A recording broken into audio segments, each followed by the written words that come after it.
Thank you, my brother. Thank you, my brother. At this point, I'm going to hand this microphone to our own doctor, Dr. Paul Utti.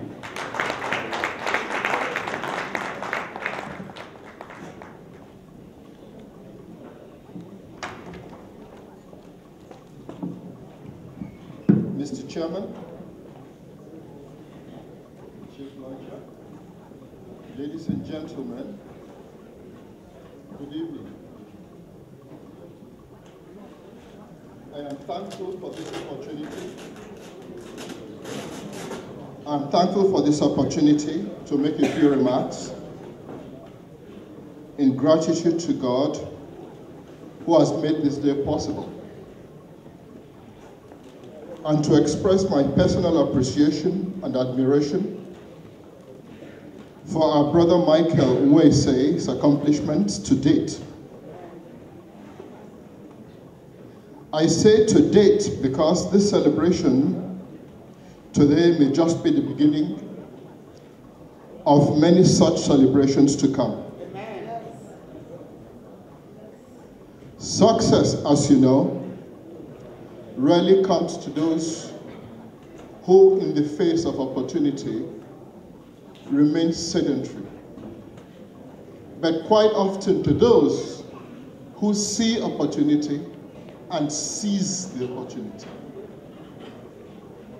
So, Michael is one such person, and to me, has become an inspiration.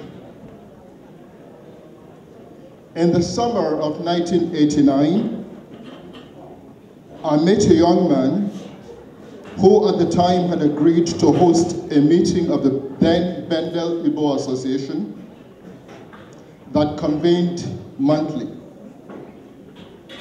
This meeting, unknown to me, was to be the beginning of a long relationship, or better put, friendship replete with memories of sorts. I was particularly taken by Michael's engaging attitude towards clarity of thought, by his use of language heretofore missing in our discussions.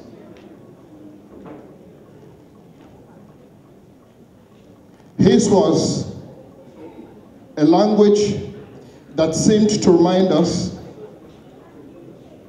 about staying on course, to focus on our target, Ophobi, organisation.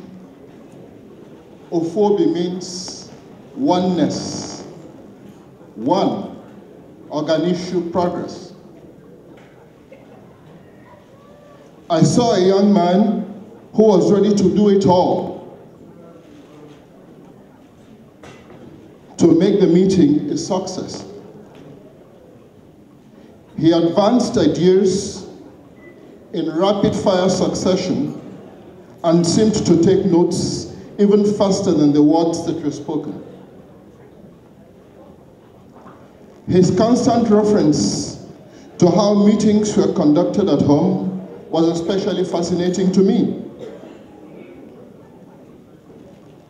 But what seemed to fascinate me more was his youth.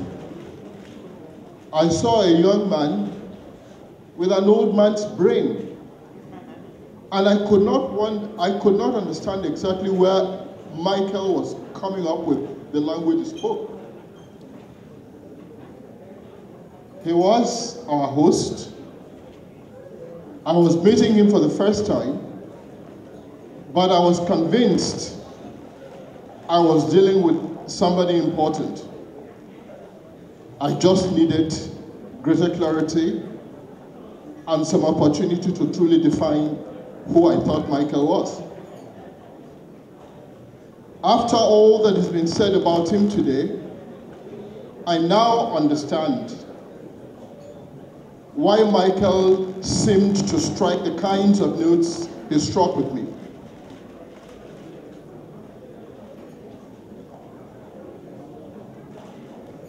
I saw in him a wealth of knowledge imbibed through early and considerable exposure to the blessings of a culture rich in diversity.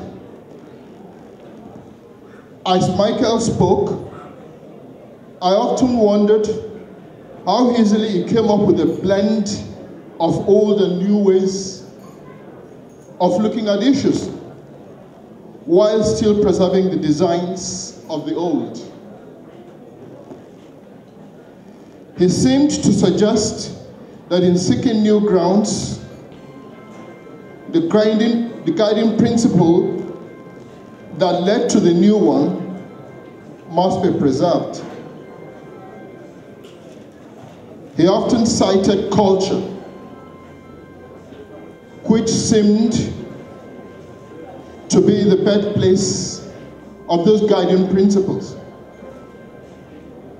I came away looking at culture as that incubator from which emerge customs that shape our values. Our behaviors, while reflecting our values, no doubt become that window to what these guiding principles are, as they are defined in our culture. This is the common saying, or perhaps there is a common saying, that we live, eat, sleep, speak, and drink our culture. Cultures determine a way of life, and we carry this baggage for life. Cultures worldwide seek self-preservation. As a people are defined by them as to places of origin and their ways of life. Is it therefore any wonder that our behaviors reflect our culture? Michael demonstrated in our very first meeting an enviable foundation for this understanding of our culture and how it guides our way of life. Summoning the benefits of a difficult university education that left him with 2 graduate degrees and a doctoral degree on the way, Michael has written 2 books and produced 2 movies. How does this happen in a world in which our children are faced with challenges in new ways of life, clearly in opposition to the guiding principles in our culture? Thanks be to God for not abandoning us to our own devices. That through our faith teachings, these guiding principles of our culture endure. Who would expose our children to our culture if not us? Thank you, Michael.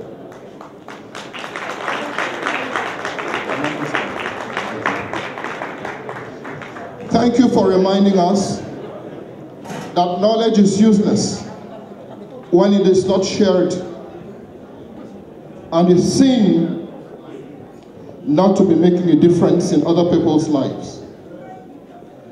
Thank you for reminding us that our survival as a people can only be realized by the knowledge of who we are, and not under some other identity defined for us by other people. I recall the times not long ago when Michael was still in the undergraduate school. He would often, unannounced, walk into my office at the college, reeking in heavy gasoline smell, heavy eyelids, red-eyed, half-closed, as if sleeping while walking. Asked where he was coming from, or what was going on, his response would always be, "My big brother, I'm just coming in from Pennsylvania. I've been driving all night."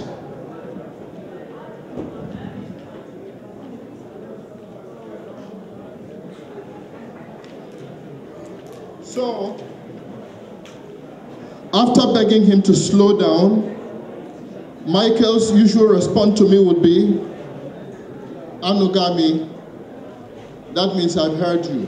I will slow down."